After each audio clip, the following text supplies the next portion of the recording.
Bonjour à tous, c'est Pierre-Alexandre pour Technoïd et bienvenue pour ce nouveau test. Aujourd'hui, on va parler d'un produit.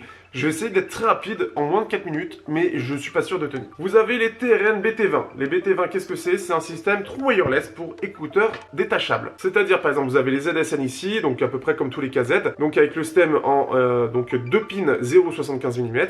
Vous avez aussi le support, vous avez le choix en fait à l'achat sur AliExpress en 0,78 ou même en MMCX. Donc c'est-à-dire par exemple les Maca ou par exemple les Teen Audio qui sont très connus pour ceux à qui ça parle. Donc c'est-à-dire le côté rond, donc ça fonctionnera aussi dessus. Et vous avez en fait ce système-là, voilà, c'est tout simplement ça. Et ça va permettre en fait de faire du True Wireless puisque vous avez bien évidemment une paire. Pour faire rapidement, donc on a quelque chose qui est vraiment pas mal au niveau de la qualité audio et surtout au niveau du confort, voilà ce que ça donne. Donc je les mets sur moi, je mets les ZSL et vous avez la qualité sonotone en termes de confort. C'est-à-dire que ça va être derrière, ça va bien tenir, ça va venir un peu appuyer ici parce que la pression est un peu forte, mais ça ne dérangera jamais. Ça c'est la petite chose. C'est un peu particulier, mais ça ne dérangera jamais. Alors forcément, j'ai eu pas mal de moqueries, il faut le dire, mais ça mérite en fait d'avoir un son de très bonne qualité. Je m'explique pour faire le plus simple possible. Bluetooth 5.0, codec AAC Apple, meilleur que celui de SBC qui est utilisé généralement, pas d'aptX, ce qui permet une compression qui est bien meilleure via le codec de audio Apple, donc le AAC, avec du 256 kbps. Vous aurez une qualité audio quasi sans compression. Donc clairement la compression est soit très bien gérée, soit sans compression. De ce que j'ai vu, de ce que j'ai cherché, c'est surtout que le codec d'Apple pour le Bluetooth est excellent. Donc ce qui fait que pour ceux qui ont un peu du mal à passer sur Bluetooth, et surtout le True Wireless, vous avez la solution. Si vous voulez du son de très bonne qualité, un son vraiment ce qu'on peut dire hi-fi entre guillemets, puisque clairement les KZ sont reconnus pour ça, le tout dans du True Wireless et avec un minimum de compression, c'est clairement le combo qui tue. Je vous le dis, alors c'est pas le plus beau, c'est même assez moche en termes de design, surtout le côté un peu sonotone, mais pour ceux pour qui l'audio est le plus important, vous serez conquis. Alors le système est très simple pour l'utiliser parce que ce qu'il faut savoir, c'est qu'ils sont tous les deux indépendants. C'est-à-dire l'un peut être sur un téléphone, l'autre sur un autre téléphone. Ils ont chacun un micro, chacun leur batterie, chacun leur puce Bluetooth 5.0. Vous en pairez un, donc de façon classique, vous appuyez longtemps, ça met en mode pairing.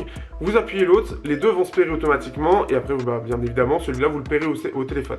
Pour le recharger, c'est très simple. Vous avez une batterie de 60 mAh pour chaque et vous avez un double câble micro USB qui est fourni avec l'appareil forcément et que vous pouvez recharger ici en fait. Vous avez un petit cache pour le cacher et ce qui fait que ça recharge dans à peu près 1 heure, 1 heure et demie. C'est assez rapide, donc ça c'est plutôt bien. Et globalement, je suis assez content, hein. Je suis vraiment très content de la qualité.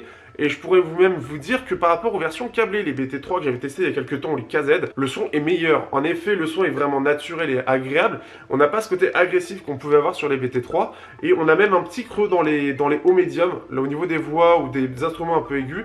Il y a un petit creux, ce qui fait que ça peut se ressentir si vous avez l'habitude d'une certaine musique avec les mêmes écouteurs que vous avez l'habitude d'utiliser. Je rappelle le prix aussi, qui je n'ai pas dit pour le coup, qui est de 28 € pour ce système. Alors sans les écouteurs, mais pour ce système. C'est clairement donné pour le prix. Je ne m'attendais pas à un aussi bon rapport qualité-prix. Ce que je vous conseille, c'est surtout de prendre une petite boîte. Donc vous en avez plein sur AliExpress, vous en avez sur la page vendeur NiceHCK avec qui je suis assez copain pour le coup. Et donc ce qui fait que ça peut être assez sympathique vraiment comme système pour ceux qui veulent passer au Bluetooth, mais qui veulent garder une excellente qualité sonore et qui n'aiment pas forcément la compression et qui n'aiment pas les solutions proposées jusqu'à maintenant. Ce système est excellent. Alors il est moche, il est particulier, il n'y a pas de boîte toute jolie où on range des écouteurs, mais il est vraiment génial. L'autonomie en plus de ça est entre 6 et 7 heures, donc c'est clairement très bien.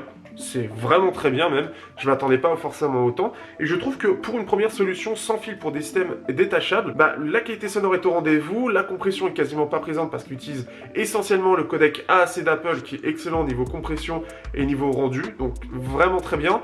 Donc globalement, même s'ils sont très moches, voilà, ils sont très moches, vous aurez une excellente qualité. Ce qui est bien en plus de ça, c'est qu'il va tourner à peu près avec tout.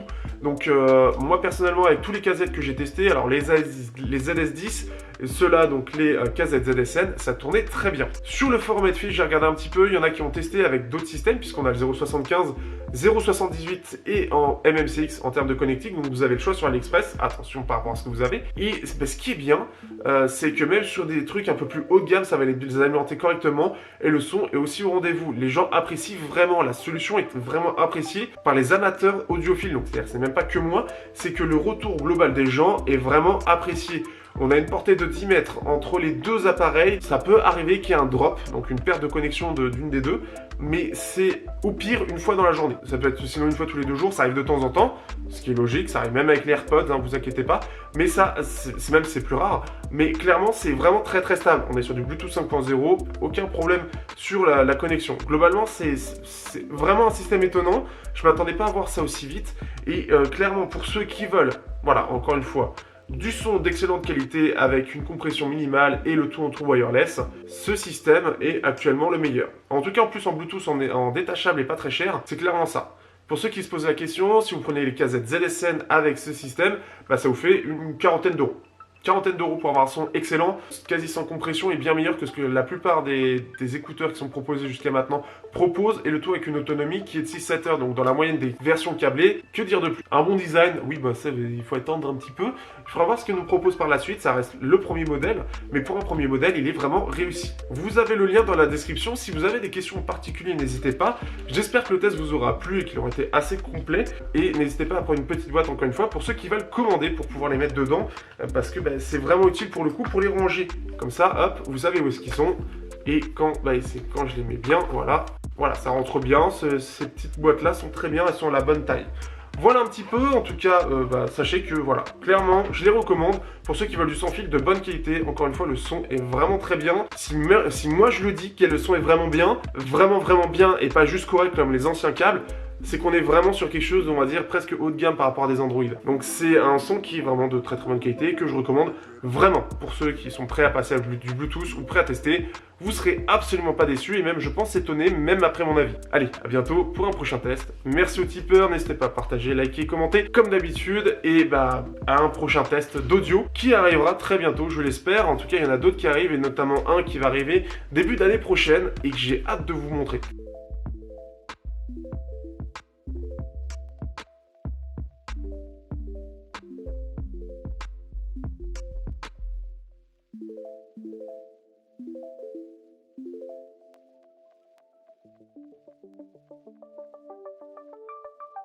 Check it, check it.